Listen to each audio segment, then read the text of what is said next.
ดีสบายดีไปใส่เนาะวันนี้เขาสิไปใส่ไปไปกลางห้องเนาะเออจ้าออกไปแล้ว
สบายดี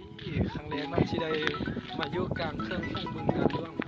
มันสบายดีรู้สึกเป็นยังไง ดีใจหลายเนี่ยเลยก็หวานทั้งตัวเลย มาไปเจอกับมูล360 องศา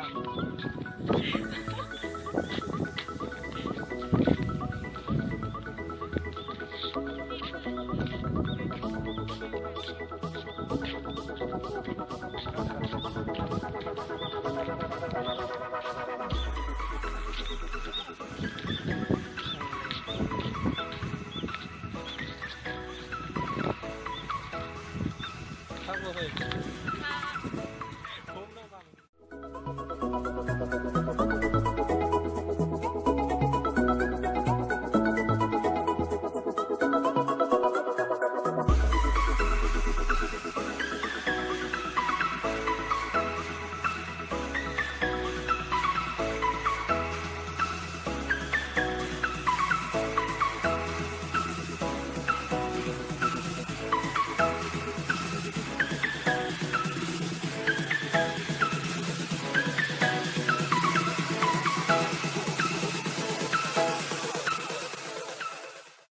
กับกันเด้อ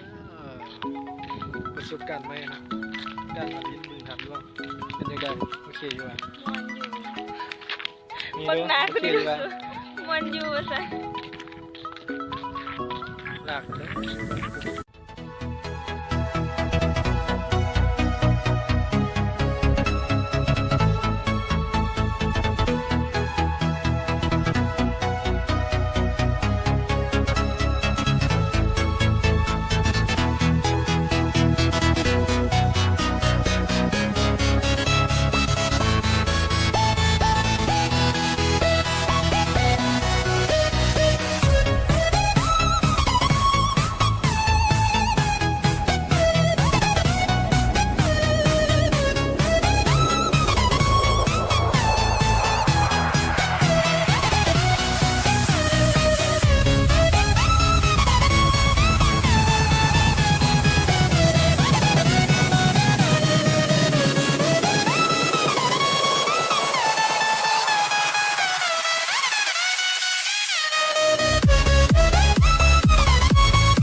ไปพูด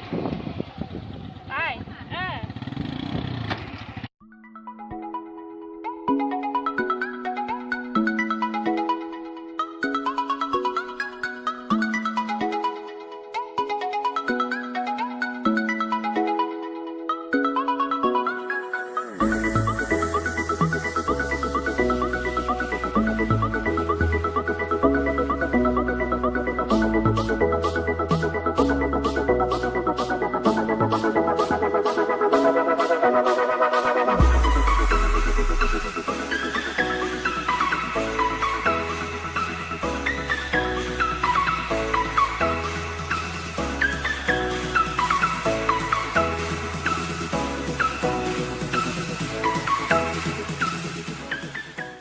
เก่งสุดากำลังพันด้านเนาะเอกด้านเด้อ